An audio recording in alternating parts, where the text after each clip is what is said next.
Olá, queridos alunos, queridas alunas. Estamos aqui mais uma vez para dar continuidade ao nosso bloco de aula semanal, a aula síncrona, né? Hoje, encerrando a nossa unidade, né? Conteúdo final, e eu já quero solicitar a todos vocês que peguem o material, né? Pegue sua agenda, pegue seu livro, pegue sua caneta e que você comece a fazer as anotações, seus registros, né? Caso tenha dúvida, para que vocês possam estar buscando tirar essas dúvidas no horário de plantão, ok? Então, vamos lá. Aula de História, né? Aula para a primeira e terceira série do ensino médio. Eu sou a professora Valdeci, professora de História do Colégio Oásis de Jacobina. Para você que não me conhece, que porventura, né, assista também a essa aula. Então, para a terceira série, o nosso conteúdo hoje é Baixa Idade Média, a aula 1, né, melhor dizendo, a História 1, aula 14. Primeira série, nós vamos encerrar o nosso capítulo 10, certo? Que é o finalzinho do capítulo para a nossa avaliação. As habilidades, né, que nós estamos trabalhando nessa unidade, esse bloco de 4 habilidades: primeiro, formas de organização social, movimentos sociais, pensamentos políticos, ação do Estado. Esse quarteto aqui, eles estão imbricados, né? Por quê? Porque nós estamos discutindo construção e desconstrução de sociedades. E a gente percebe claramente esses 4 elementos aí intrínsecos, né? Nessas discussões que a gente está fazendo. Então, assim, é bom que a gente tenha isso bem claramente, que a gente possa entender que há formação e há organização, há também desorganização, e essa desorganização vai impactar em movimentos sociais, né? E esses movimentos sociais têm como motor o pensamento político e ideológico, né? E claramente a resposta do Estado a toda essa movimentação. Bom, o nosso tema aqui é a Baixa Idade Média, e nós vamos pegar esse recorte do século XI ao século XIV. E eu trago aqui essa imagem, que é uma imagem típica, né, da Idade Média, né, esses castelos, cidades muradas, né, e claramente esses personagens que são característicos dessa sociedade. Bom, falando de periodização histórica, nós vamos dividir esse momento, né, a Idade Média, em 2 blocos: a Alta Idade Média e a Baixa Idade Média. Na Alta Idade Média, nós falávamos sobre a desagregação do Império Romano, né, e, claro, a formação do feudalismo, a consolidação da Igreja. E, para discutir Baixa Idade Média, nós vamos falar um pouco do auge, né, do crescimento da sociedade feudal. Em contrapartida, esse crescimento vai trazer novos elementos, e esses novos elementos serão responsáveis pelo enfraquecimento desse sistema que nós chamamos de feudalismo, que tem uma durabilidade de 1000 anos. Então, assim, é um período longo, muito longo da história, né? Então, tem muitos aspectos relevantes para se discutir, para entender a formação, a base formadora das sociedades europeias. Bom, então a gente sai do período antigo, entramos no período medieval, 1000 anos, período medieval, e com o enfraquecimento do feudalismo, a gente já vai para a transição da Idade Moderna. Bom, vamos começar falando do apogeu do feudalismo, que vai do século XI ao século XIII. Professor, o que significa o termo apogeu? Pessoal, apogeu significa dizer auge, crescimento, né? Então, assim, é um período de grande autoafirmação, de consolidação do sistema feudal, né? É um momento em que a produtividade aumenta, há um crescimento tecnológico, né? Isso também a gente paralela, a gente vai ver o movimento das cruzadas, que é um movimento religioso, né, liderado, monitorado, articulado pela Igreja Católica contra a expansão islâmica nesse período.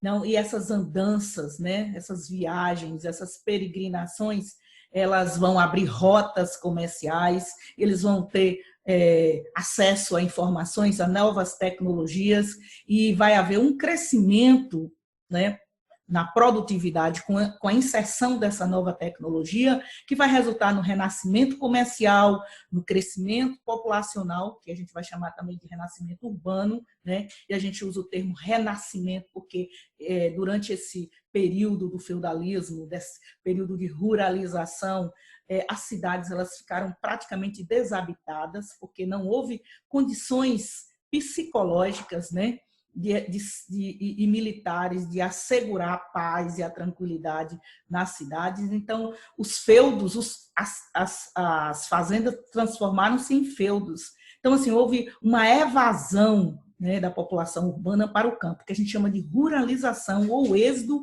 urbano, né? E aí, nesse período, a gente está falando de um período de grande esplendor, mas, ao mesmo tempo, já com sinais, né, de desaparecimento, porque esses novos fenômenos, esses novos elementos vão dar origem a uma sociedade mais moderna, né, mais exigente, como, por exemplo, o crescimento do comércio, o crescimento, o aumento da população vai gerar uma nova classe, que é a classe burguesa, né, que vai liderar a atividade comercial. Então, tudo isso vai impactar no sistema feudal, que é um sistema mais fechado. Então, os dias do feudalismo passam a estar contado a partir dessas novas ideias, né, desses novos formatos tecnológicos.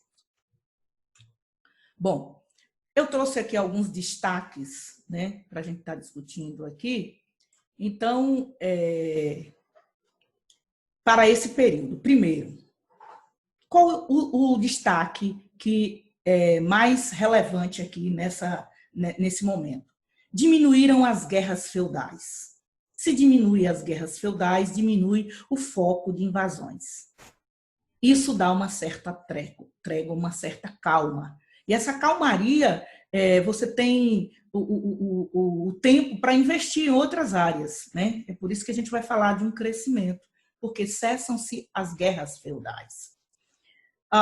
Em contrapartida, nós vamos ter aí, nesse período de trégua, de guerras, nós vamos ter novas invenções tecnológicas, a gente vai chamar de inovações técnicas e tecnológicas, né?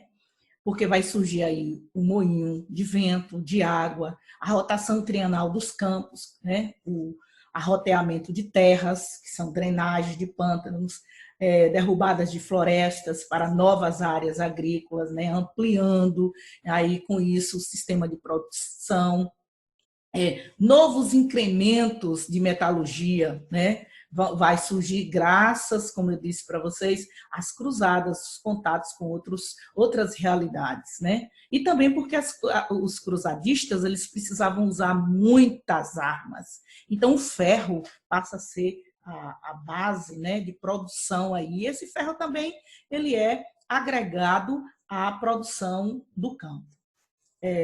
Aí, com todo esse pacote de inovações tecnológicas, nós vamos ter aí o quê? O aumento da produção. Quando se tem o aumento da produção agrícola, né, vai acontecer o quê? Uma instabilidade econômica, né? Mais alimento, então as pessoas vão viver mais, né? Ter uma qualidade melhor de vida, não se morre mais por qualquer coisa porque você tem alimentação. Então, a escassez que a Europa estava vivendo nesse período, ela cessa. E agora se tem uma quantidade de produtos, a gente vai chamar isso de excedente, né, agrícola. Então, assim, esse excedente agrícola vai gerar, vai promover, o crescimento populacional, o aumento da população. É tão interessante nesse período que a população de 45 milhões pula para 75 milhões entre o século XI e o século XIV. Né? Então, mais alimentação, menos conflitos, né? O que vai permitir maior crescimento populacional. E esse crescimento populacional ele vai exigir, né, mudanças. Né? Nós não vamos ter mais um sistema antigo, porque a população cresceu, então novos serviços, novos espaços são ocupados, né? Então a cidade ela volta a atuar, a ser ativa, e aí a gente tem uma mudança no sistema social, político e econômico na Europa nesse período. Bom, vamos falar então dessas inovações tecnológicas da Idade Média. Eu uso aqui, pessoal, eu gosto de usar imagens, certo? Então, eu uso aqui essa engrenagem, que isso na engenharia, ela tem um significado, né? Então, inovações tecnológicas, produtividades, né? Então, aqui, inovações tecnológicas na Idade Média.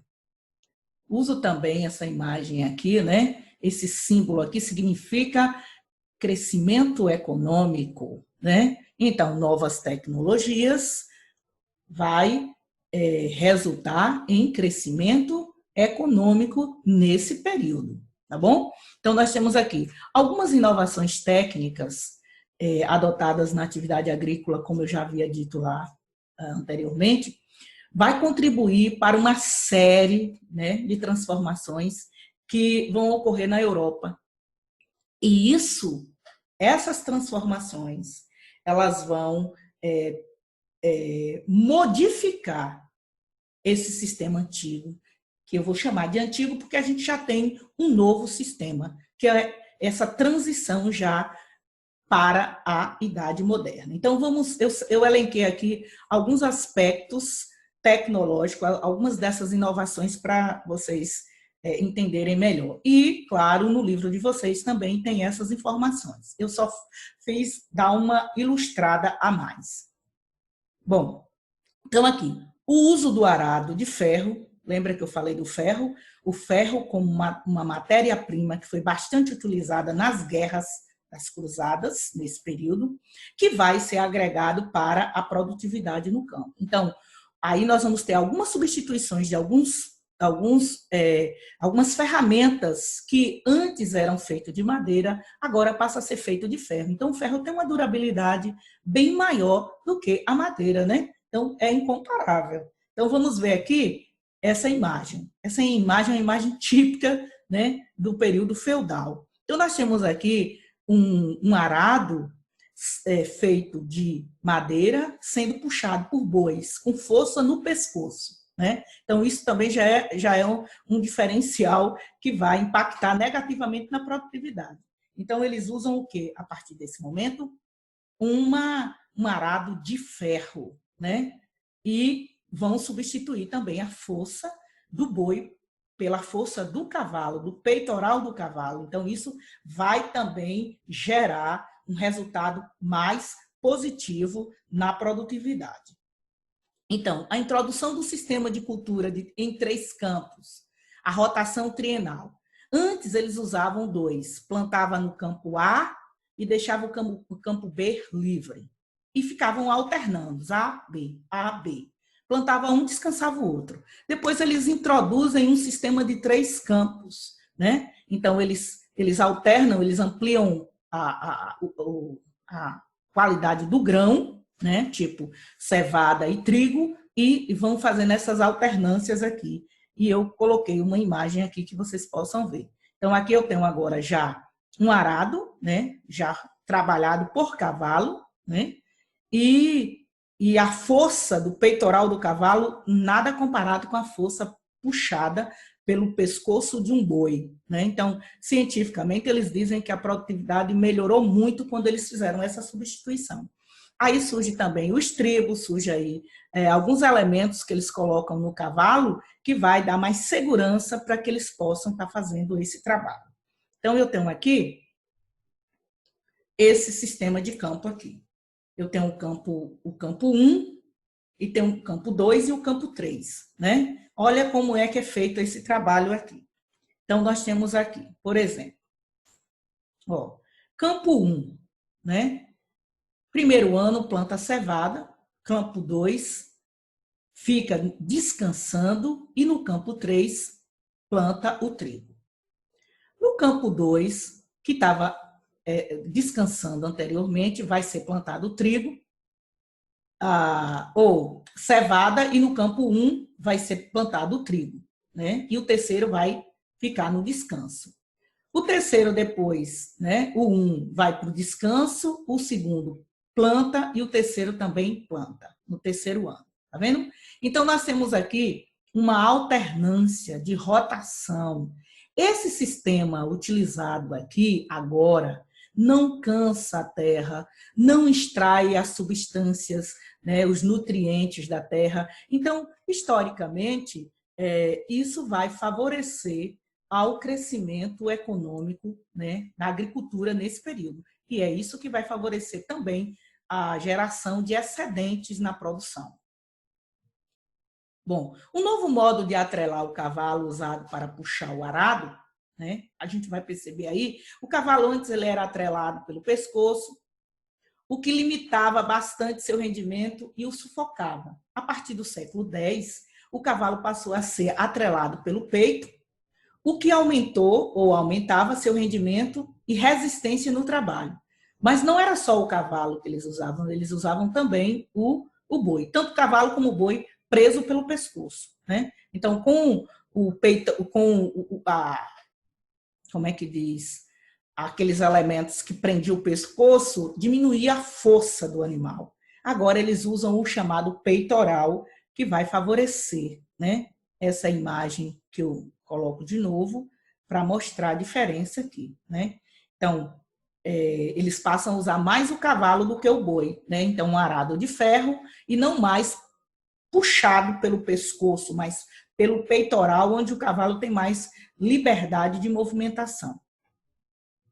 Então, eu coloquei aqui, né, o sistema que ainda hoje é utilizado, né, na agricultura. Então, é esse o que eu chamo de peitoral, e vocês sabem muito bem que vocês são inteligentes, né, sabem muito bem do que eu estou dizendo. Então, quem gosta de cavalgar aí, ó, então aqui, ó, uma coisa é você colocar no peitoral e dar movimentação e respiração, outra coisa é você colocar, prender no pescoço, como é aqui, né? Então, o sistema de produção aqui, o trabalho aqui, ele é bem mais rentável, bem mais produtivo do que esse serviço que é feito aqui, né? De uma forma mais rústica. Ok? Bom, o aprimoramento e difusão dos moinhos acionado pela força do vento ou da água.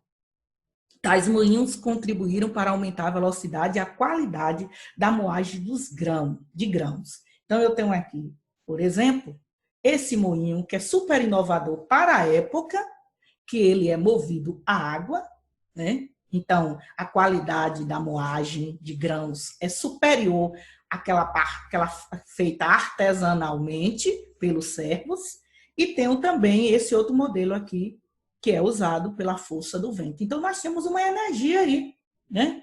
Não é mais aquela energia braçal, né? Nós temos agora uma energia que nós usamos na atualidade, né? Então, o que é a eólica, por exemplo, se não a energia, a busca da inovação pela energia dos ventos, né? E o que nós usamos de energia, se não é a força das águas nas hidrelétricas, né? Então, observe que interessante. E não foi mudado até hoje. Por quê? Porque trata-se de uma tecnologia boa. O que se melhora são, eles vão aprimorando o uso e vão buscando alternativas melhores de uso, mas não foi substituído esse sistema de energia do século IX, né, na Europa até a atualidade, certo? Por isso que eu amo a história, porque a história ela tem como explicar as coisas. Ela explica muito bem o processo, principalmente o processo tecnológico, econômico, político das sociedades. Bom, Então, eu tenho aqui o resultado da aplicação dessas inovações. Eu elenquei aqui, por exemplo, crescimento na produção de alimentos, que eu já havia citado, crescimento da população e condições de saúde. Melhora, por isso que vai haver um crescimento populacional. O índice de mortalidade na Europa vai cair, né? Pelo menos nesse primeiro momento. Vai diminuir, por isso as pessoas vão viver mais, por isso que vai haver um crescimento populacional de 45 milhões para 75 milhões, então é um crescimento avassalador, né? Então eu tenho aqui também, crescimento populacional traz problemas. Ei, quem não sabe disso? Quem não sabe que o crescimento urbano, né, o inchaço nos centros urbanos, da população que evade do campo para a cidade, traz problemas gravíssimos, né? Problemas sociais, na verdade, né? Vai provocar uma exclusão social, um índice de violência, né? Então, assim, a insegurança na cidade, ela aumenta cada vez que a população cresce, e cresce desordenadamente, sem estar, como é que diz, atrelada a um sistema de produção, ou seja, uma sociedade marginalizada. Marginalizada significa dizer que as pessoas que vivem nesse lugar, eles estão à margem da sociedade, eles não estão inscritos no sistema de produção, eles não têm emprego fixo, eles não moram, eles abrigam, eles vivem na rua, né? Que é o maior problema que nós estamos enfrentando na atualidade nos grandes centros urbanos, que é justamente esse inchaço da população nas cidades. Então, assim, com o crescimento populacional nesse período na Europa, nós vamos ter o quê? Nós vamos ter sérios problemas. Claro, a gente vai ter muitas vantagens, muitos benefícios, sim, o progresso tem essa faca de dois gumes, né? De um lado a gente vê o progresso, a melhoria, do outro lado a gente vai ver também problemas, porque nós vamos ter um grupo de pessoas que não vão estar inserido dentro desse contexto produtivo, então eles vão ficar à margem. E quem está à margem, porque o ócio, né? O ócio vai levar o quê? A desordem. E aí o Estado tem que criar alternativas de combate a essa desordem, né? Então, nós temos aqui feudos muito povoados, cavaleiros sem terra, desocupados e bandidos pelas estradas. Olha o surgimento da violência, né? Olha os saques, olha a marginalidade surgindo aí, né? Então, assim, o progresso, ele cresce, mas cresce com ele também, vem como bônus para a sociedade, os problemas sociais, né? Essa insegurança social. Bom, revigoramento do comércio e das cidades. A população cresceu, os feudos ficaram cheios demais, e os feudos, e as pessoas não têm mais terra, não têm terra para sobreviver, vão buscar sobrevivência na cidade. Então, eu elenquei aqui uns trechos de textos para a gente poder compreender melhor esse contexto aqui. Ó, com o aumento da oferta de alimentos, já não havia necessidade de tanta gente para trabalhar na agricultura. Então, muitos camponeses deixaram o campo e foram para a cidade em busca de outro meio de vida. Alguns foram trabalhar como artesãos, sapateiros, carpinteiros, ferreiros, outros se tornaram mercadores ambulantes, levando e trazendo mercadoria de um lugar para outro, né? Os moradores do campo passaram a trocar o que produziam, ou seja, o excedente, e aí a gente já vai ter um sistema de comércio já nascendo aí, né? Por artigos produzidos nas cidades, roupas, sapatos e móveis. Isso estimulou, por exemplo, o artesanato, que passa a ser um ofício da cidade nesse período, e a gente percebe também um comércio local ativo, né? Então, resumindo, a vida urbana ela está nascendo, ela é emergente nesse lugar. Observe aí as mudanças que acontecem. Aumentou a produtividade, nós vamos ter uma invenção tecnológica, melhora a produtividade, aumenta o alimento, aí diminui as terras, as pessoas começam a migrar para a cidade, novos ofícios vão surgindo. Você vai para a cidade e você vai perceber que lá você vai precisar de uma série de coisas. E a necessidade da cidade vai criando um ambiente de nascedouro desses novos ofícios, que eu nem vou chamar de profissão ainda, vou chamar de ofícios, né? Por quê? Porque a sociedade ela está se adaptando, né? Então nós já estamos numa transição aí, né, da vida do campo para a vida na cidade. Bom, se houve um crescimento do comércio local, então a gente vai agora falar um pouco sobre o renascimento comercial.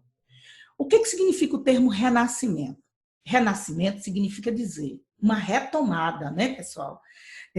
Nós estudamos na história antiga as civilizações greco-romanas, que a gente vai chamar de civilizações clássicas, né? Por quê? Porque a partir delas a gente vai ter uma base formadora para a sociedade europeia. Então, assim, durante o feudalismo, nós tivemos um período de ruralização dessa sociedade. Agora, com o retorno à cultura clássica, ou seja, a volta à cidade, nós vamos resgatar alguns aspectos que anteriormente a sociedade europeia viveu, né? Então, por exemplo, o renascimento comercial, a atividade comercial, ela volta a renascer. Ela estava silenciada, mas ela retoma-se agora essa vida na cidade. Retomando a vida na cidade, vamos precisar de novas ferramentas, novas realidades dentro desse contexto, né? Então, o destaque aqui vai para as cidades italianas, né? Que elas nasceram a partir das rotas de comércio que ligava o continente europeu. Então, nós temos aqui, nesse cruzamento de rotas, ou seja, o lugar onde as pessoas mais passavam e que tinha aquela parada obrigatória, dali vai nascer as feiras. E essas feiras, elas vão, de repente, em torno das feiras, nós vamos ter cidades importantes, como Champagne, na França, Flandres, na Bélgica, né? Com o crescimento comercial, nós vamos ter também aí a retomada da moeda. Lembra que no feudalismo nós falávamos que essa sociedade ela não era monetarizada, ou seja, ela não tinha moeda. E as moedas que tinha, elas tinham uma dificuldade de alinhamento, porque cada feudo cunhava suas próprias moedas, tinha os valores diferentes, não havia o que nós chamamos de universalização de valores, né? Não é que não houve a circulação de moeda, houve sim, mas não era possível fazer um alinhamento da moeda como nós temos nas sociedades atuais. Então, assim, mas agora não, agora a gente já retoma a moeda. E se tem circulação de moeda, exige-se atividades, novas atividades, como atividades de créditos e atividades bancárias, né? Então, a gente já tem aí o surgimento, né, imbrincado aí do capitalismo. Então, nós temos aqui, no século XII, por exemplo, as chamadas ranças ou ligas, que eram uma espécie de associações de comerciantes. Ou seja, comerciantes de vários ofícios, eles se faziam associações para se autofortalecer, né, no comércio em grande escala. Então, essas ligas, ou melhor, essas associações, elas se destacaram principalmente lá na parte da Alemanha, né? Nessas regiões onde a atividade ela era mais intensa, então eles formam essas associações para se autofortalecer, né, economicamente e também vencer a concorrência, que era uma forma, né, de estratégia que eles usavam. Bom, aqui eu tenho um mapa, né, que ele mostra claramente essas rotas comerciais no século XIII já, né? Então, eu tenho aqui a área comercial hanseática, que é essa parte toda aqui, ó, toda a parte amarela, tá vendo? Ó, essa parte aqui. A área da Gênova, ou genovesa, né? Essa área aqui, tá vendo? São áreas... os venezianos, ou seja, Veneza, nós temos aqui essa parte, né? Tá vendo? Aqui, Veneza, desculpe. Aqui, os verdes estão bem parecidos. Tá vendo? Constantinopla, né? A cidade de Veneza. Aqui nós temos a região de Catalã. Tá vendo? E essa corzinha assim, bem tipo um begezinho, né? Nós vamos aqui para Champagne. Tá vendo? Que é lá em Paris. Essa região aqui. Então, no entorno desses espaços, surgem as feiras. E no entorno das feiras surgem as cidades, tá vendo? Que é o maior fluxo de comércio. Essas rotas comerciais terrestres aqui. Nós temos as rotas marítimas e as rotas terrestres, tá vendo? E esses pontinhos aqui é o local das feiras, os espaços de circulação das mercadorias, espaços obrigatórios onde eles estavam fazendo as viagens, mas eles necessariamente tinham paradas obrigatórias, porque aqui eles faziam toda a atividade comercial, né? Tanto vendia como comprava nessas regiões aqui. Então, nós percebemos que o feudalismo, ele tem os seus dias contados, né? Porque a atividade comercial, esse tipo de atividade aqui, não se aplica a essa sociedade feudal. Bom, falamos do renascimento comercial, vamos agora falar do renascimento urbano, né? Ou seja, do crescimento das cidades. Então, nós temos aqui, no crescimento urbano, nós temos aqui a retomada do comércio, que vai impulsionar o renascimento urbano, ou seja, com o crescimento do comércio, a gente percebe uma mudança nos espaços geográficos aqui. Vamos conhecer aqui as novas cidades, né, que surgem, e elas vão receber o nome de burgos, né? Eram fortalezas, cidades cercadas, né? Ainda se tem muito medo aqui, pessoal, das invasões. Por isso essas cidades elas não são cidades abertas, né, como nós temos hoje. Elas são muradas, né? Mas não é uma terra agrícola, é um espaço de grande movimentação.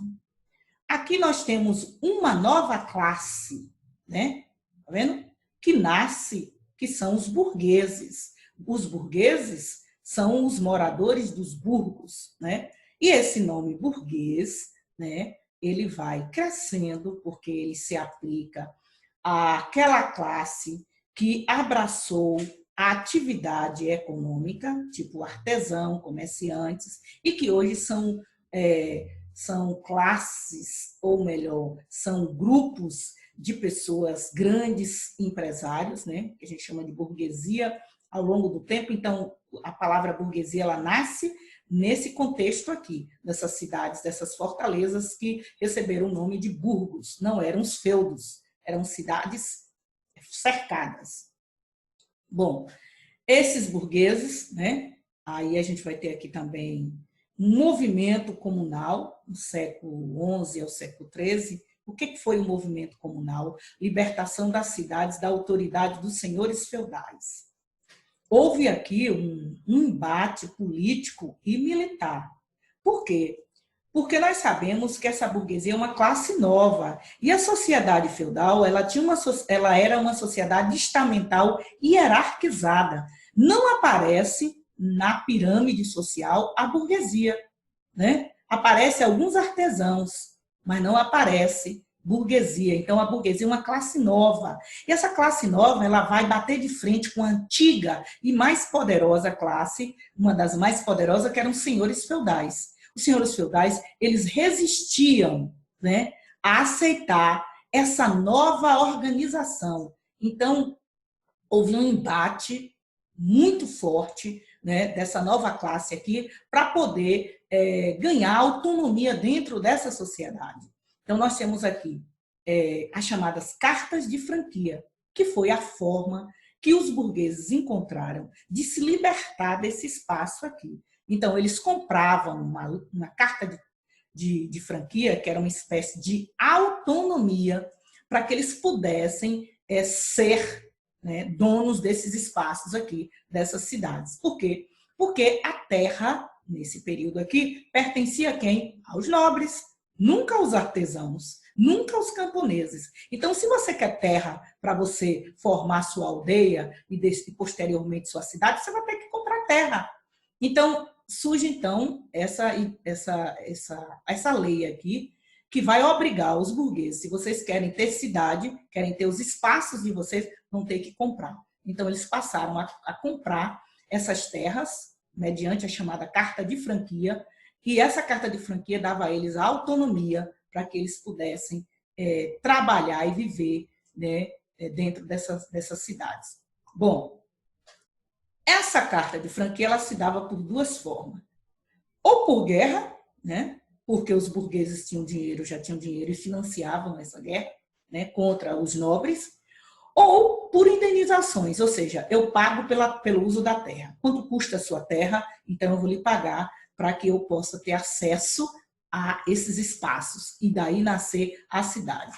Interessante destacar aqui que está implícito aí nessa questão que essas cidades precisou ser comprada, essas terras que nascem as cidades precisaram ser conquistadas, não foi de graça, né?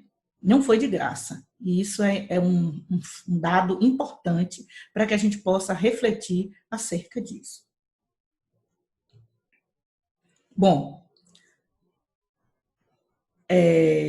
construída esses espaços, essas fortalezas que eram os burgos, os comerciantes, os burgueses, eles vão formar associações. Por quê? Vão surgindo novos serviços na cidade. Esses novos serviços exigem uma nova organização social, né? Então, nós temos a primeira organização social nesse período, as chamadas guildas, né? O que são guildas? O que são guildas? Associação de mercadores, monopólio do comércio local, controle da concorrência estrangeira, regulamentação de preços. Nossa, isso no século IX ao século XIII, na Europa. E hoje, professora, isso mudou no sistema de comércio local? Claro que não. Continua sendo no mesmo formato, né? Muda-se os termos, mas a intenção é a mesma. É o monopólio comercial local, né? É a associação de grupos, é a associação de empresas, né? Para poder ter o controle acionário do produto, derrubar a concorrência e regulamentar preços. Isso foi feito nessas primeiras cidades. Surge aqui também outro formato de associação que é chamado corporação de ofício. Essa corporação de ofício ela vai agregar, né, uma associação de artesãos. Nesse caso aqui, não são os mercadores, já são os produtores, né? Então, os artesãos, na mesma intencionalidade, é um monopólio das atividades artesanais, um controle de concorrência, regulamentação de preços, estabelecimento de normas de produção, controle de qualidade e assistência aos membros. Tipo, eu sou uma produtora, eu sou uma artesã, eu fabrico sapato. Então, nós vamos formar todos os artesãos, vamos formar, cada um na sua categoria, vamos formar uma associação, porque nós precisamos garantir o nosso espaço dentro dessa sociedade, dentro desse comércio, né? Então, aí eu vou fazer o quê? Eu vou me preocupar com a qualidade do meu produto, eu vou regulamentar o meu preço, eu vou estabelecer normas de controle, de qualidade e como eu vou atender o meu público, certo? Isso também não mudou, continua como uma prática de comércio, né, da atualidade. Aí eu desço, né, eu vou para a formação de grandes comerciantes e artesãos que se sobrepunham aos demais, impondo o seu poder econômico. Ou seja, quem ficou de fora das guildas, quem ficou de fora das corporações de ofício, vai ter problema, né? Porque não se organizou e vai ficar fora do contexto, né? Vai falir, né? Porque a intenção é fortalecer, né, a economia e é fortalecer esses grupos. Daí nasceu como resultado final o chamado trabalho assalariado, certo? vamos precisar de mão de obra para executar esses novos serviços que estão surgindo na cidade.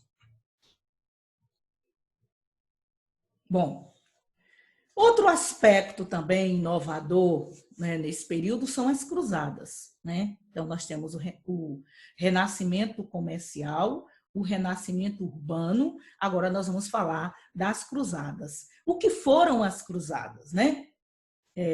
Qual a intenção delas? Aí a gente já vai agora discutir uma estratégia da igreja, né, no combate ao expansionismo árabe muçulmano nesse período. Então, as cruzadas elas foram registradas em 1095 a 1270. No final do século XI, né, o Papa Urbano II ele vai convocar o Concílio de Clemente, e esse concílio ele vai convocar os cristãos europeus para uma força-tarefa, né? A questão é retomar Jerusalém das mãos dos muçulmanos, que eram rotulados pela igreja como sendo infiéis, né? Então, essa convocação, essa chamada do Papa, né? Então, todo aquele cristão que se preza naquele momento, claro, eu estou falando dos homens, dos nobres, precisavam fazer adesão a esse projeto. Então, iniciaram um período de quase 200 anos de guerra entre cristãos e muçulmanos, sobre o qual destacamos as principais causas. Vamos lá. Primeiro, os cristãos, tanto católicos quanto os ortodoxos. Quem são os ortodoxos, professora? Tu lembra quando a gente discutiu o Império Romano do Ocidente, o Império Romano do Oriente, que houve lá no Império Romano do Oriente o chamado cisma, ou seja, a divisão da Igreja Católica, que ficou lá a Igreja Ortodoxa, Constantino como sendo o representante da Igreja no lugar do Papa, e em Roma ficou o Papa. Então, nós temos aí duas instituições que nascem dentro de um mesmo espaço, certo? Então, mas agora as diferenças elas caem por terra, né? Não importa, são católicos. Se são católicos ou cristão ortodoxo, não importa. Importa que temos um inimigo em comum, que é, nesse caso, na visão deles, os muçulmanos. Então, assim, esse movimento visava reaver, ou seja, retomar das mãos, né, dos árabes esse território, Jerusalém, né, que é o local de peregrinação, né, do Império Árabe Muçulmano. Então, Jerusalém é a região do Santo Sepulcro. O que significa isso, professora? Foi lá que Jesus foi sepultado. Então, a Igreja Católica ela se sente proprietária, né, desse espaço. Mas os árabes também dizem que essa terra pertencia a eles. Então, assim, é uma guerra religiosa, certo? E aí o Papa ia em socorro dos bizantinos, que sofriam derrotas militares, né, para os muçulmanos, lembrando que o Império Bizantino foi tomado, né, pelos muçulmanos, mas visava reunificar, né, a cristandade sob o seu comando, uma vez que os bizantinos haviam se separado do catolicismo há poucas décadas, quando criaram a Igreja Ortodoxa. Resumindo, o Papa romano se sentia o representante legal desse território. Então, assim, não era para que os muçulmanos tomassem essa terra. E aí nós vamos ter 200 anos de guerra travada, sanguinária, desses dois segmentos, melhor dizendo, né? Cristãos e muçulmanos. Então, muitos nobres iam em busca de terras, pois havia o crescimento populacional da nobreza europeia também, né? A nobreza chegou a criar reinos feudais ao redor de Jerusalém. Bom, qual é o ganho? Eu vou ganhar o quê participando dessas guerras? Né? A maioria não ia por um sentimento religioso, porque eram cristãos natos, não. A maioria iam porque eles estavam atravessando uma escassez de terra com esse crescimento econômico na Europa. Então, era uma chance que eles tinham de buscar terras. Então, muitos nobres iam, como bônus, buscar terras. O Papa também prometia o perdão dos pecados. Ora, indulgências. Todo mundo sabe o que são indulgências. A indulgências é o elemento que você entregava à igreja e, em troca, recebia o perdão dos seus pecados, né? Então, assim, os cavaleiros, eles participavam dessas expedições e eles recebiam do Papa uma liberação de todo o pecado cometido, né? Como era uma época de muita fé, né, reis importantes como Ricardo Coração de Leão, da Inglaterra, então eles atenderam à convocação da igreja. Essa é uma visão, né,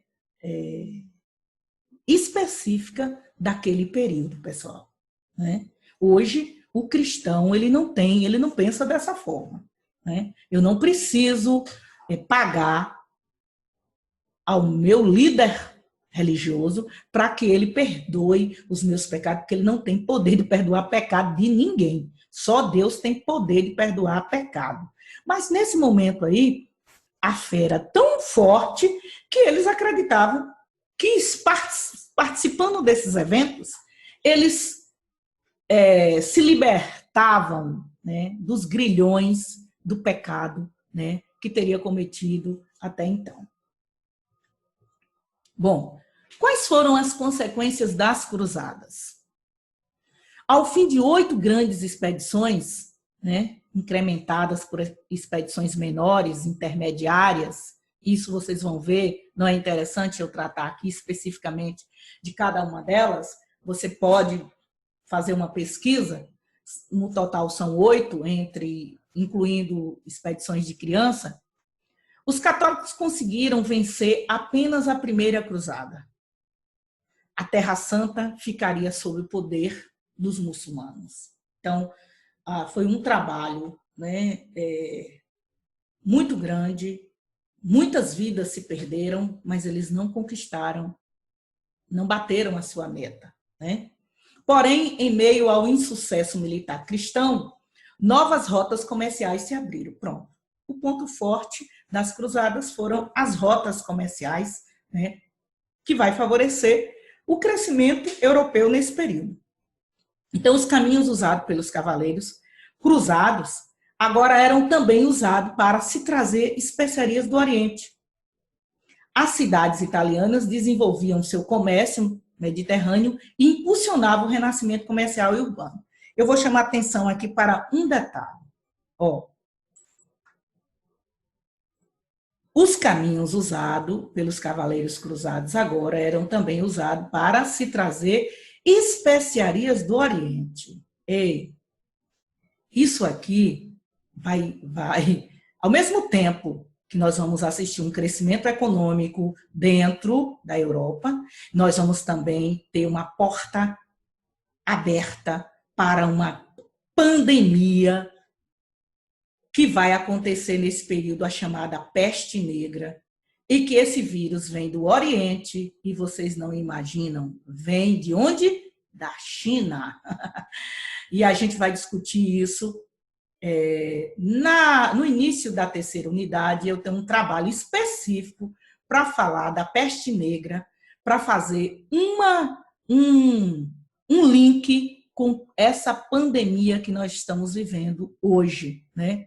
No mundo, não é só no Brasil, no mundo, e que tem a mesma origem, Oriente, China, como sempre, certo?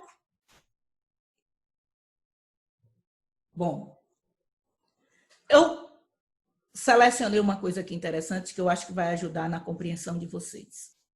Eu coloquei extra, Guerra Santa dos Cristãos. Hoje a gente critica muito, eu vejo muito a mídia criticar a Guerra Santa dos muçulmanos. Eu não estou defendendo os muçulmanos aqui, mas a gente também tem que ser justo, é que nem todo muçulmano é um terrorista. Mas assim, de onde nasce essa ideia da Guerra Santa? Foram eles que inventaram a Guerra Santa? Não. De jeito nenhum, não pense dessa forma. O termo Guerra Santa nasceu na Europa dentro do arcabouço católico cristão. E depois eles usam isso até a atualidade. Então, assim, normalmente quando nos referimos ao termo Guerra Santa, já nos remetemos à jihad dos muçulmanos. Está errado. Não é dessa forma que eu devo pensar. A Guerra Santa é uma ideia da Europa, é uma ideia da Igreja Católica, Apostólica Romana naquele momento. O que fazia com que a jihad se tornasse Guerra Santa? A busca de perdão dos pecados e a luta pela religião. A mesma intenção que a Igreja teve quando criou as cruzadas, que o Papa Urbano II teve quando criou as cruzadas, foi justamente isso. Buscar o perdão e lutar pela consolidação da religião católica naquele momento, tomando aquela região sagrada das mãos dos muçulmanos.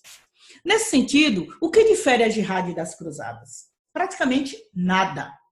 No período medieval, tanto cristãos quanto muçulmanos lutaram, preste atenção, lutaram, mataram, cometeram atrocidades, como a morte de crianças, velhos e mulheres inocentes, em nome da sua religião.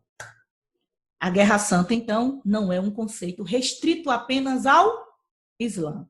Se até então você pensava dessa forma, a partir desse momento, você vai se aprofundar na pesquisa, no estudo da história, e você vai ver que o termo Guerra Santa não é um termo de propriedade do Islã. Esse é um termo que nasceu nesse período de chamado Cruzadas, as Guerras das Cruzadas. Ficou claro? Caso de dúvida, vamos pesquisar, certo? Vamos nos aprofundar. Busque outras fontes para ampliar o seu entendimento. Bom, o crescimento, o renascimento comercial, o renascimento urbano, o movimento cruzadista, tudo isso vai resultar na chamada crise do feudalismo. Agora, até o século XIII, o feudalismo sobreviveu. E sobreviveu de forma sustentável.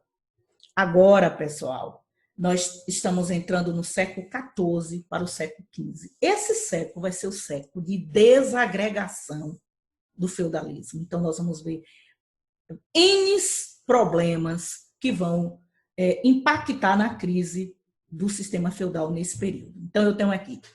A Europa vivia seu período de estabilidade e o feudalismo, bem como suas instituições, iam bem desde o século XI, então do XI ao XIII. Porém, no século XIV, apresentou uma devastadora crise que colocaria em xeque o sistema feudal e a organização política e econômica da Europa daquela época. Então, instaurava aí o quê? O que nós chamamos de crise do feudalismo. Vamos ver, então, quais foram os aspectos que foram responsáveis pela crise, né, do feudalismo nesse período.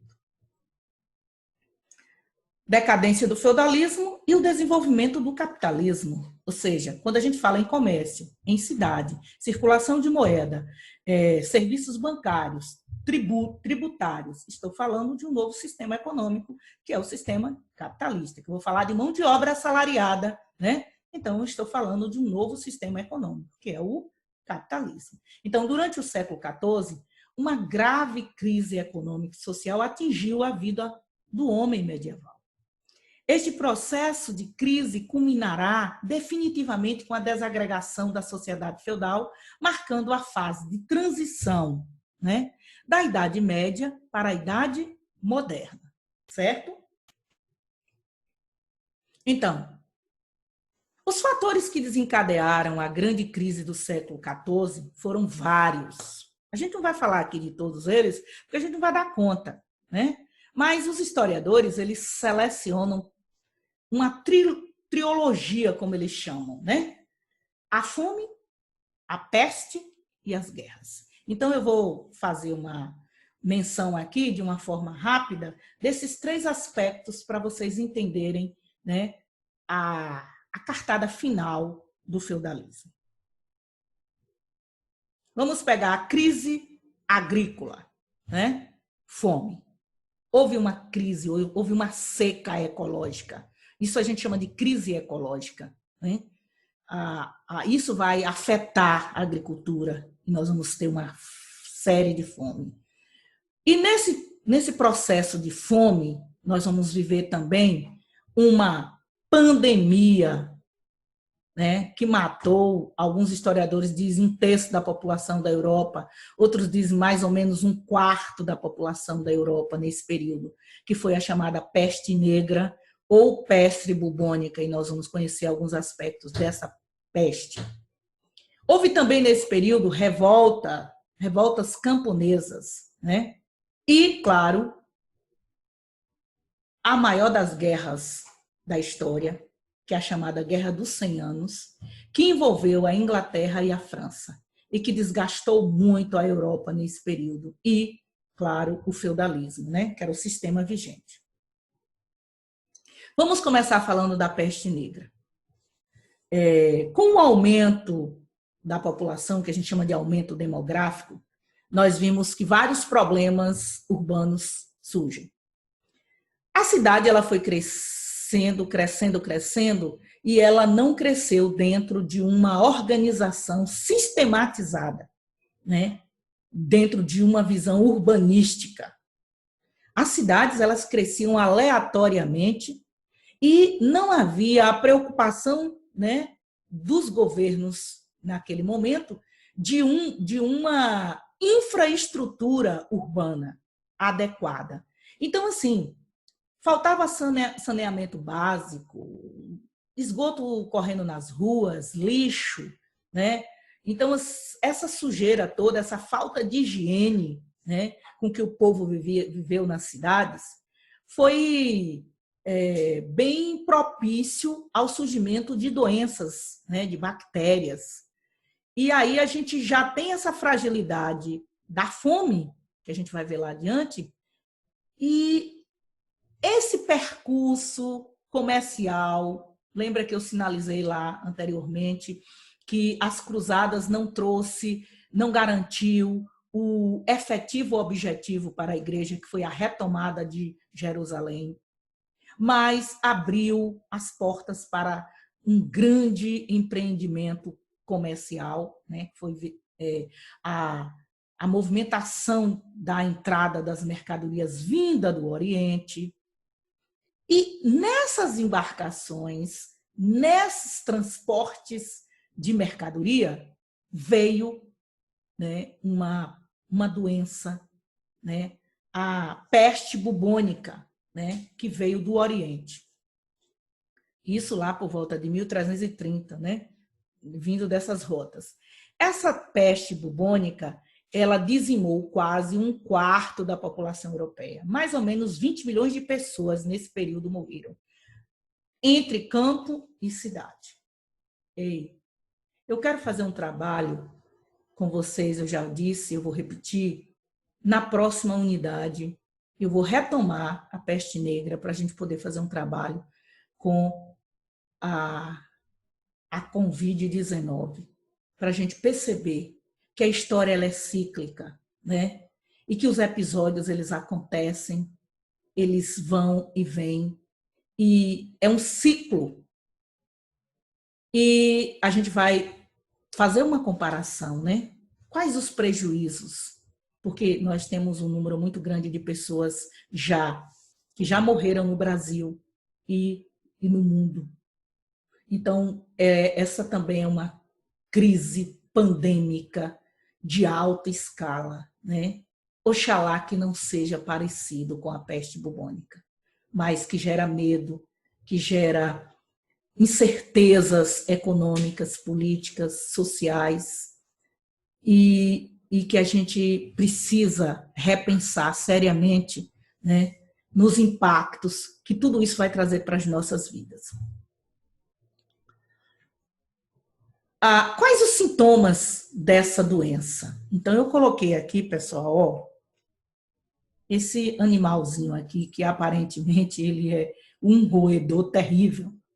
Então, é essa pulga aqui, desse sujeito aqui, que provocou essa doença chamada peste bubônica. E olha só o sintoma: aparecimento de vários nódulos de pus e sangue nas axilas, virilhas, pescoço, febre e vômito.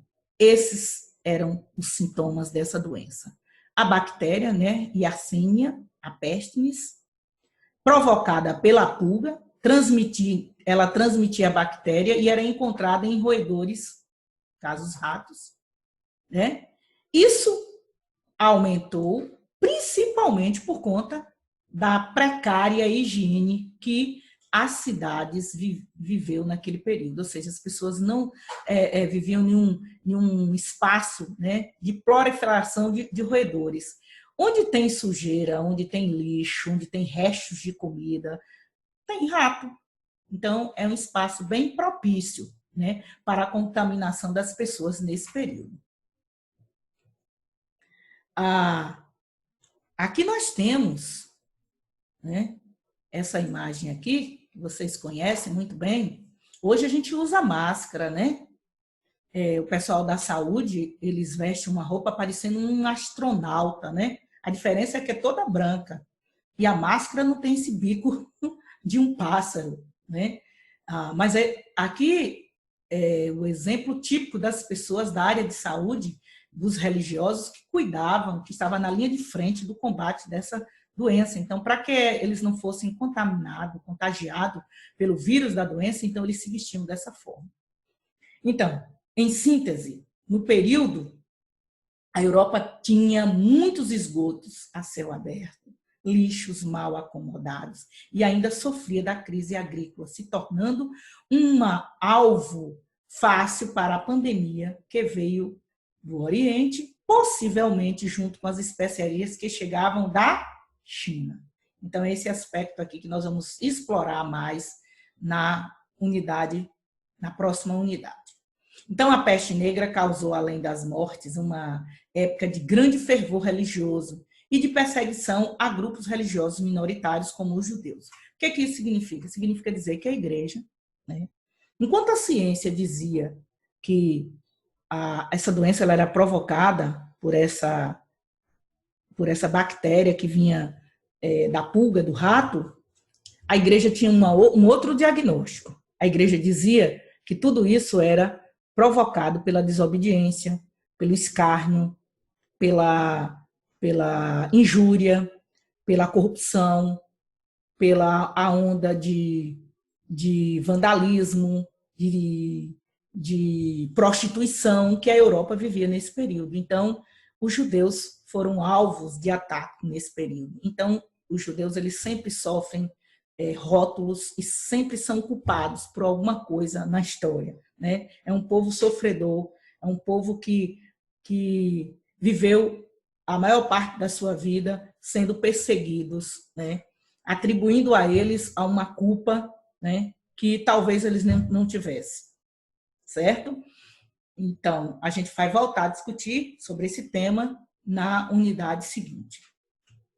Bom, aqui eu trago essa imagem, né, chamada peste negra, porque ela nascia o doente, o infectado, né, saía bolhas pretas assim no corpo, né, e aí ficou conhecido como peste negra. Olha, observe aqui que esses são as pessoas que cuidavam, os cuidadores, né, na maioria das vezes eles eram da religião, ou seja, eles eram da igreja que cuidavam, né? Porque a igreja nesse período ela abraça muita coisa, inclusive a saúde, né? Então ela tem esse entendimento de cuidados da saúde. Então esse aqui era a vestimenta adequada para você visitar um doente. Bom, outro aspecto foram as revoltas servis, ou seja, revolta dos camponeses, e essas revoltas elas acontecem no campo e na cidade, e o foco dessas revoltas foi principalmente a França e a Inglaterra, né? E, claro, o alvo de ataque era os nobres, por quê? Porque eles exigiam direitos, né? os camponeses estavam insatisfeitos, os servos, né, insatisfeitos. Então, essa exigência de terra, de direitos, já que eles já não eram mais servos, já eram trabalhadores, isso vai gerar um impacto muito grande. Bom, soma-se a isso a fome que eles estavam passando, pela escassez de grão, daquela crise ecológica, e, claro, essa onda de doença, né, que despovoava os campos, gerando uma escassez de mão de obra, ou seja, as pessoas não faltou mão de obra porque as pessoas morriam. Existem alguns historiadores que dizem que na Europa, nesse período, faltou madeira para fazer caixão para enterrar pessoas. Então, era comum jogar nas valas, e isso não é diferente da atualidade. A gente assiste jornal hoje, São Paulo, por exemplo, são as máquinas que estão abrindo as valas, não é mais as covas manualmente, né? Abrindo valetas para jogar os corpos devido à quantidade de pessoas que está sendo vítima dessa doença, do coronavírus, né? Então, assim, os senhores feudais, enfraquecidos pela redução do recebimento de tributos, ou seja, se as pessoas estão morrendo, falta mão de obra, não tem tributos. Então, isso vai impactar também economicamente na vida dos senhores feudais. Então, tudo isso vai gerar uma crise, um enfraquecimento econômico nessa sociedade. O campo vai se destacar com uma revolta de um grupo que ficou registrado na história, que foram os Jaquieres. Na verdade, esse nome é o sobrenome do líder, né? Que é o líder da revolta, Jacques Bourhome, e João Ninguém. Esse João Ninguém também ficou famoso na história. Então, pelo próprio nome já está dizendo, João Ninguém não tem nada para perder. Então, eles eram líderes desse movimento, e esse movimento foi um movimento forte, porque eles atacavam as terras dos nobres, eles matavam e eles tomavam as terras e eles iam ocupando os territórios. Então, um grupo de trabalhadores sem terra, João Ninguém, e eles precisavam de terra para a sobrevivência, então há esse surto de revolta no campo, que vai trazer prejuízos gravíssimos para os senhores feudais nesse período. Então, esse movimento, na verdade, ele nasce como um movimento de contestação dos privilégios da nobreza rural, que eu vou chamar isso de concentração de terra nas mãos de poucos, ou seja, os nobres eles tinham acesso a todas as terras, enquanto os servos, que não eram mais servos, que eram camponeses agora, mas que não tinham terra, e eles precisavam sobreviver. E já que não havia uma distribuição legal das terras, então eles usaram as estratégias de guerra, né, para poder tomar terra nesse período. Então, foi uma onda de insegurança muito grande no campo. E muitos nobres fugiram, né, de suas terras com medo de serem atacados, e eles acabavam que tomando esses territórios. Então, os nobres vencem essa guerra, claro, porque vencem, porque os nobres têm superioridade militar. Não vamos esquecer que os nobres eram os homens da guerra, eram aqueles que tinham cavalo, que tinham armadura, que eram treinados, eram os militantes, era o exército da Europa era formado pelos nobres. Eles não trabalhavam porque eles viviam de guerras. Então, com certeza, com a ajuda de outros nobres de outras regiões, eles acabaram que reprimindo violentamente essas revoltas e tendo o controle da situação. Então, mais ou menos 20 mil camponeses foram mortos nesse período. Bom, aqui eu tenho, né, uma imagem que reflete muito bem, olha as armas deles, nada comparado a um cavalo, a uma armadura e uma espada. Então, sem chance, né, de sobrevivência aí. Bom, e para fechar esse bloco, nós vamos falar da guerra mais longa que aconteceu na Europa nesse período e que também vai impactar no desgaste do feudalismo, que foi a chamada Guerra dos 100 Anos.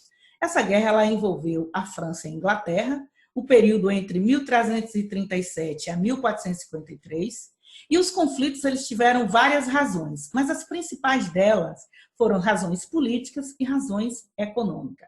Mais uma vez, se você tiver interesse em conhecer mais profundamente a guerra, você vai fazer um estudo, uma pesquisa, né, paralela a esse capítulo.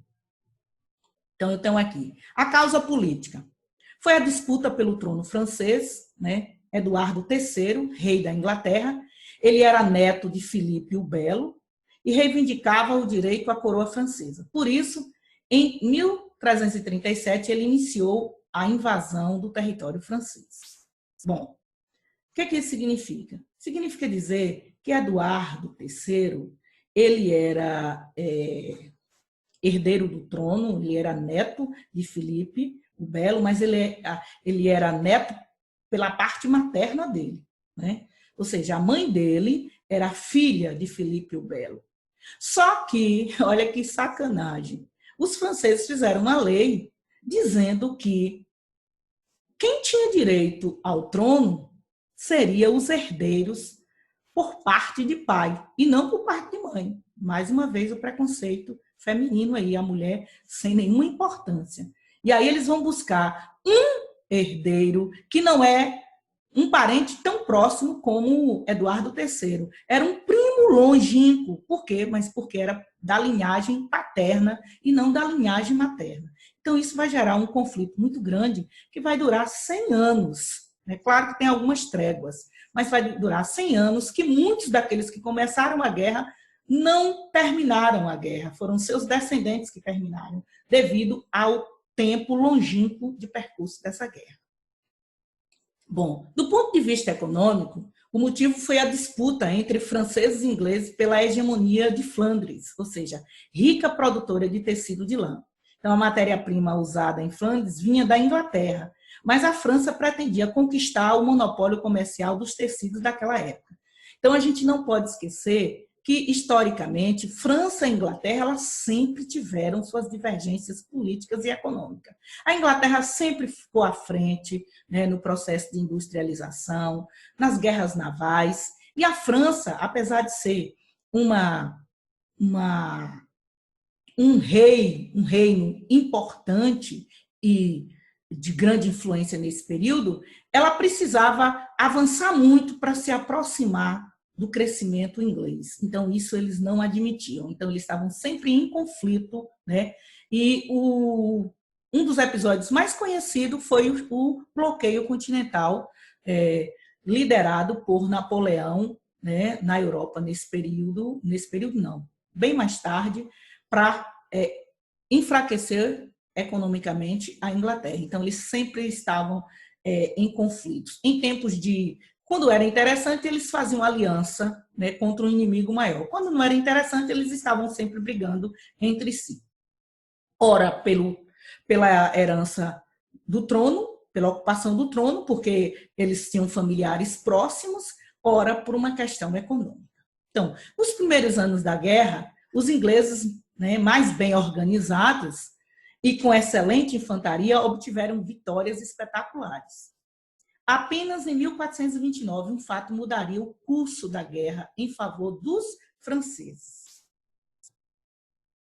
E esse fato, que vai mudar, é a figura de Joana d'Arc, né? Todo mundo conhece Joana d'Arc, né? A história de Joana d'Arc, uma mulher empreendedora, uma mulher destemida, uma mulher militante que estava à frente do tempo naquela época, tanto é que ela tem um final trágico, né, por ser mulher, mas ela se veste de homem e ela, tipo assim, chega da Inglaterra, certo? Vencer a França. O espaço da França é da França, da Inglaterra é da Inglaterra. Então, ela entra na guerra e ela entra para ganhar, né? E aí, nesse período, foi justamente nesse período que ela entra na guerra que põe fim à guerra, a chamada Guerra dos 100 Anos. Então, eu reservei aqui um trecho interessante para a gente poder entender melhor esse contexto aí. Então, a camponesa Joana d'Arc, comandando um pequeno exército enviado por Carlos VII, libertou Orleans, né, sitiada pelos ingleses. Seguiram-se outras vitórias até que os franceses conquistaram Reims. Carlos VII foi então coroado rei da França em meio a entusiasmo nacional. Preocupados com os ânimos nacionalistas dos franceses, reavivados por Joana d'Arc, os ingleses planejaram matá-la, aprisionada pelos ingleses, foi julgada por um tribunal da igreja sob acusação de heresia e bruxaria. Acabou condenada e queimada viva em Rouen. Em 1431, mesmo sem Joana d'Arc, os franceses derrotaram os ingleses numa série consecutiva de batalhas. Em 1453, com a tomada da cidade de Bordeaux pelos franceses, os ingleses se renderam e a guerra chegou ao fim. Eu vou pegar aqui o aspecto condenada por heresia e bruxaria. Segundo a história, ela tinha visões. Tanto é que ela foi pela própria igreja, não entendo. A igreja queima, depois a igreja volta e coloca ela no cânone dos santos. E ela ganha o título de padroeira da cidade de Orleans, né, na França. Então, assim, ela tinha visões e, baseado nas visões que ela tinha, ela seguia os passos e tudo que ela fazia dava certo, inclusive vencer os ingleses. Os ingleses ficaram pé da vida, né? E atribuíram a essas visões, a essas revelações que ela tinha, como sendo algo demoníaco. Então, ela foi condenada de heresia e foi queimada viva como bruxa, né, pelos ingleses. Então, eu tenho aqui, Joana d'Arc, queimada na fogueira da Inquisição durante a Guerra dos 100 Anos, seria transformada em santa pela Igreja Católica no início do século XX. Ora, a mesma igreja que levou ela à fogueira, no tribunal da Santa Inquisição, é a igreja que vai colocá-la no cânone como sendo santa. Para mim, isso é contraditório. Você vê aqui a imagem dela, né? Lutando, vestida de militante masculino, né? Mas a carinha feminina. E ela venceu os ingleses e a França se libertou do jugo da Inglaterra nesse período, né? Então, ela é uma personagem histórica famosa, né? Pela sua atuação militar, né? Ao lado da França nesse período. Então, eu reservei essa imagem aqui muito bonita, né? Onde nós temos aqui uma escultura dela, né? Hoje ela é a padroeira da França e é considerada heroína, né, da Guerra dos 100 Anos. Ela foi importante chefe militar francesa, né? Também conhecida como donzela de Orleans, ou seja, porque ela era virgem, né? Ela não casou. Voltando. Ela não casou, não deixou herdeiro. Ela foi responsável pela libertação dessa cidade, que estava há meses sob domínio inglês. Por isso ela pagou com a vida, né? Os ingleses capturam ela e condenam ela de heresia e bruxaria. Bom, e aqui nós encerramos o nosso bloco. Para o primeiro ano eu encerro o capítulo 9, né? 9. E para o terceiro ano eu encerro a aula 14, certo? Lembrando que esse conteúdo aqui é um conteúdo que você vai precisar usar para fazer sua avaliação.